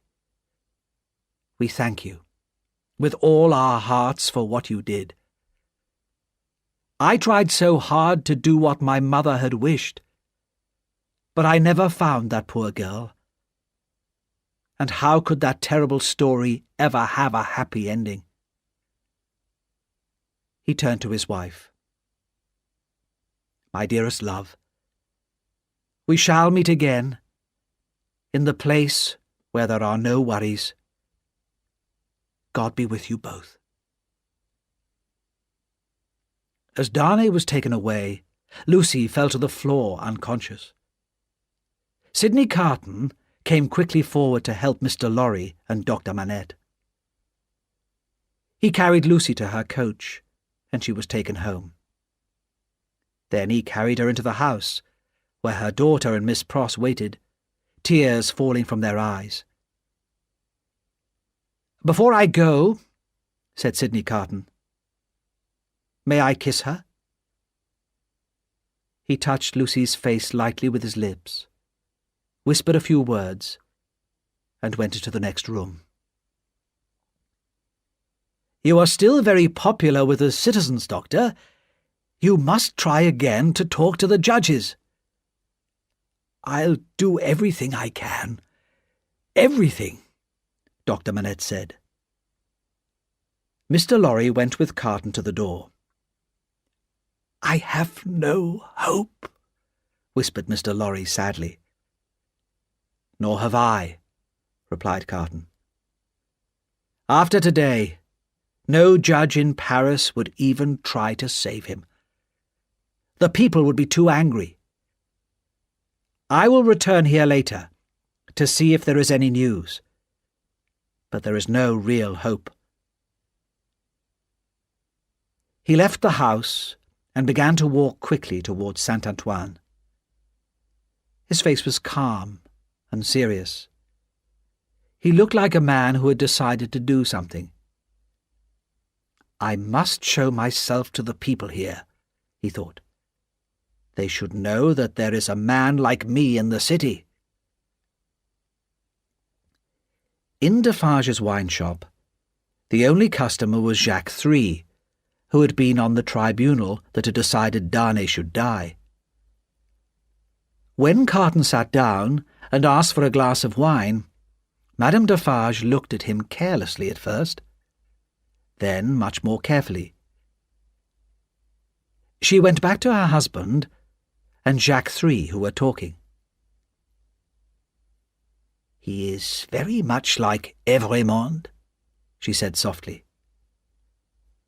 Defarge himself looked at Carton and said, "Yes, but only a little," and the three continued their conversation. Carton listened carefully while pretending to read a newspaper. "Madame is right," said Ch.3. "Why should we stop at Evremonde?" "We must stop somewhere," said Defarge. "Not until they are all dead. Every one of that family," said his wife. "You're right. But think how much the doctor has suffered. Perhaps he has suffered enough." "Listen," said Madame Defarge coldly. "Don't forget that I was that younger sister. And it was my family that suffered so much from the Evremonde brothers. It was my sister who died, and my sister's husband, and my father. It was my brother who was killed. Tell others to stop. Don't tell me." Carton paid for his wine and went out quickly on his way. He went back to Dr. Manette's house, where more bad news was waiting for him. The doctor's mind had returned to the past once again. He did not recognize his friends, and wanted only to find his old table and to make shoes. "Listen to me carefully," Carton said to Mr. Lorry.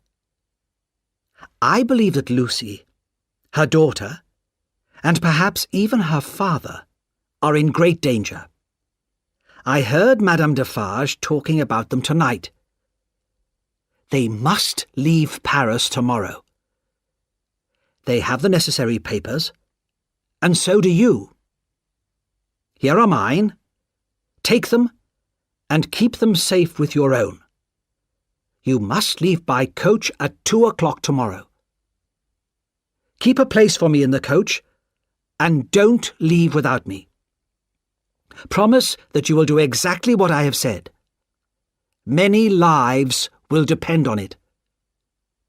"I promise," said Mr. Lorry. Chapter 12. A Change of Clothes. Charles Darnay passed his last night alone in the prison. He had no hope.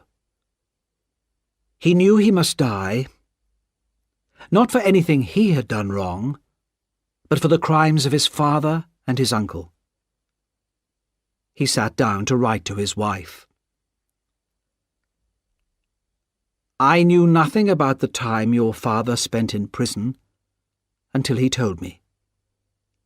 Even then, I did not know that it was my family that had been so cruel to him. I told your father that my real name was Evremonde, and he made me promise not to tell you. I am sure that he had forgotten the paper he had written.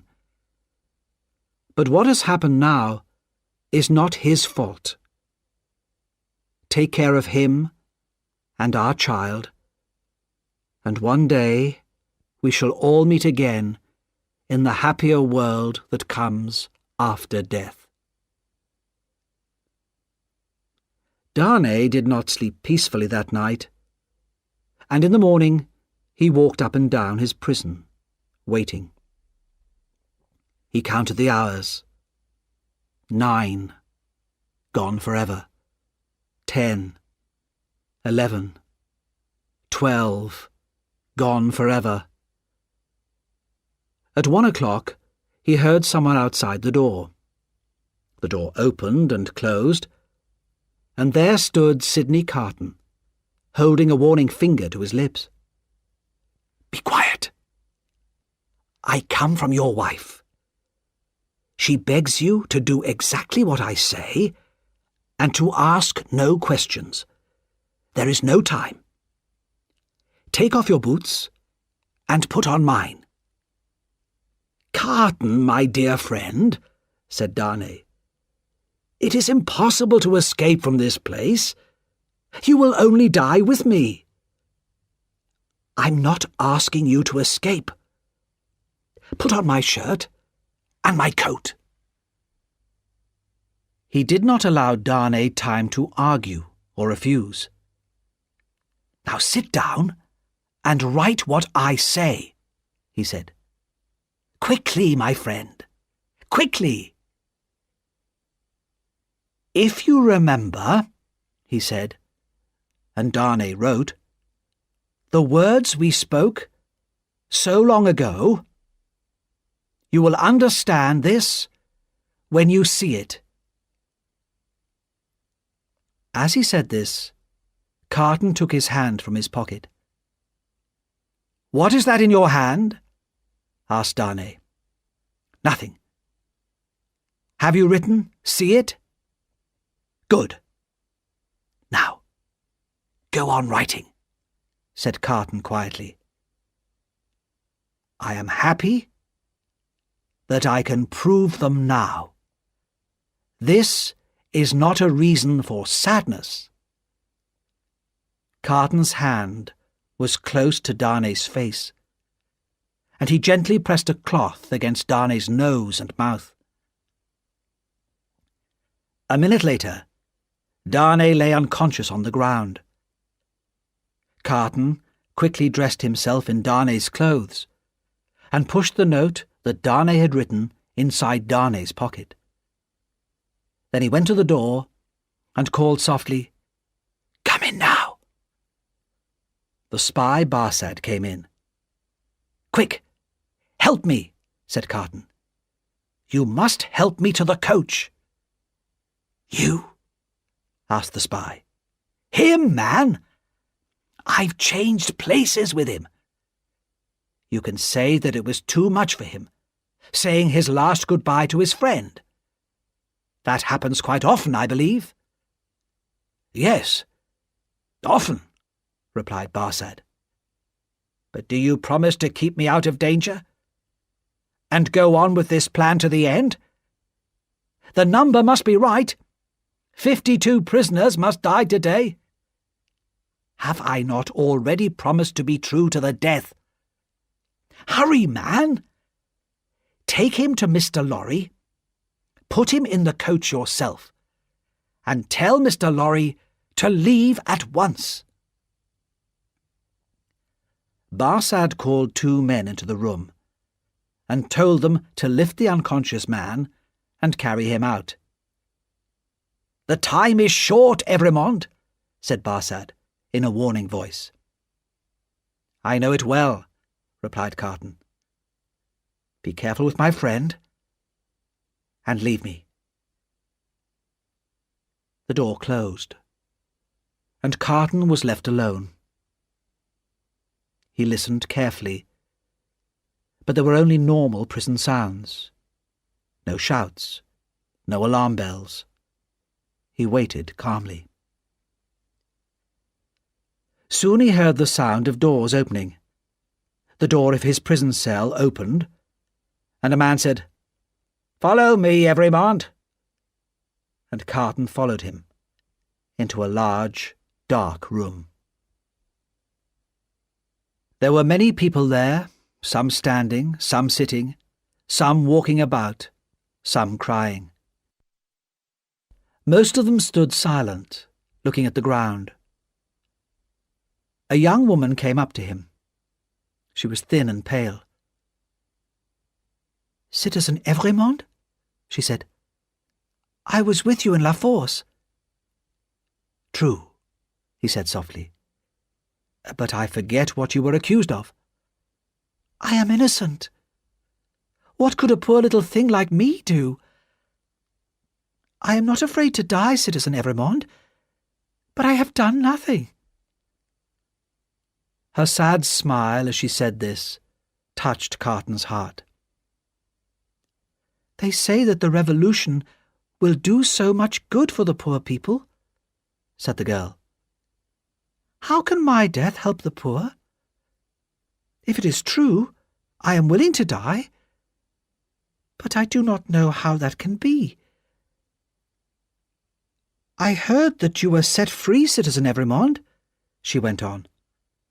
I hoped it was true. It was, but I was taken again and condemned. When we go from here, Citizen Evremonde, will you let me hold your hand? I am not afraid, but I am little and weak, and it will help to make me brave. The young girl looked into his face, and he saw a sudden doubt come into her eyes, followed by surprise. He touched his lips with his finger. "Are you dying for him?" she whispered. "And his wife and child." "Yes." "Oh, will you let me hold your brave hand, stranger?" "Yes, my poor sister. To the last." Chapter 13. The Last Goodbyes. At that same hour, in the early afternoon, a coach going out of Paris drives up to the gates of the city. "Who goes there? Show us your papers." The guard looks at the papers. "Alexandre Manette, doctor. Which is he?" This is Dr. Manette, this helpless old man, whispering crazily to himself. "The last few days of the revolution have been too much for him," said the guard with a cruel laugh. "Lucy, his daughter, the wife of Evremonde. Which is she?" This is she, with her child, little Lucy, beside her. "Ah, your husband has another meeting today. Sidney Carton, lawyer, English. Which is he?" "He is here in the corner. He is not well." "And Jarvis Lorry, banker, English. Which is he?" "I am he, and the last," says Jarvis Lorry. "Here are your papers, Jarvis Lorry. You may go." There are wildly beating hearts in the coach, and trembling hands. There is the heavy breathing of the unconscious traveller. But onwards the coach goes. The horses are fast, and there are no shouts behind them on the road. Also that afternoon, Madame Defarge was talking with her friends. "My husband is a good citizen, but he is not strong enough. He feels sorry for the doctor. I say that all the Evremonde people must go to the guillotine. The wife and the child must follow the husband." "They're both fine heads for the guillotine," says Ch.3. "Their heads will be a pretty sight when they are shown to the people. Yes, they too must die. But I'm afraid that my husband may warn them and let them escape," Madame Defarge went on. "And I must do something myself. After the death of Evremonde, at 3 this afternoon, we'll go to the tribunal and accuse them." The others agreed willingly. "No one must escape. More heads must fall. Lucy Manette will be at home now, waiting for the moment of her husband's death," said Madame Defarge. "I will go to her. She will say things against the revolution and condemn herself. Here, take my knitting and keep my usual seat near the guillotine." "Don't be late," said her friend. "To see the death of Evremonde. I shall not be late," replied the cruel voice of Madame Defarge. There were many women in Paris at that time who hated the nobles and wanted to see them die. But of all these women, Madame Defarge was the one most feared. All her life she'd been filled with hate.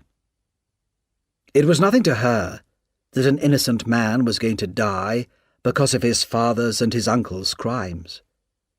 She wanted more.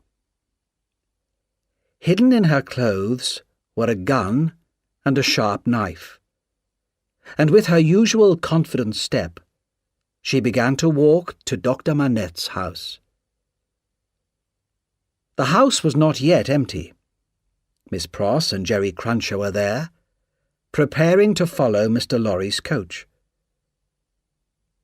Mr. Lorry had decided that 2 coaches were better than 1.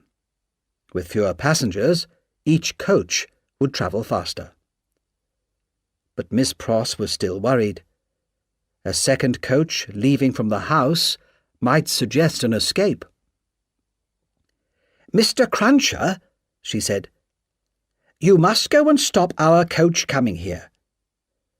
Drive to the church instead, and I'll meet you there at 3 o'clock. Jerry hurried away. It was 2:20, and at once Miss Pross began to get herself ready to leave. She was washing her face when she suddenly looked up and saw a figure standing in the room. Madame Defarge looked at her coldly. "The wife of Evremonde. Where is she?" Miss Pross quickly stood in front of the door to Lucy's room. "You're a cruel, dangerous woman, but you won't frighten me," she said, breathing hard. Each woman spoke in her own language, and neither understood the other's words. But Madame Defarge knew that Miss Pross was a true friend of the doctor's family, and Miss Pross knew that Madame Defarge was the family's enemy. "I wish to see the wife of Evremonde. Go and tell her." "Do you hear me?" said Madame Defarge. She stared angrily at Miss Pross, but Miss Pross stared back just as angrily. "I am desperate," said Miss Pross. "I know that the longer I can keep you here, the greater hope there is for my darling girl. If you fight me, I'll fight back."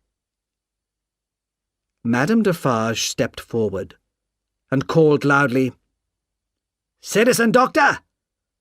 Wife of Evremonde! Answer me!"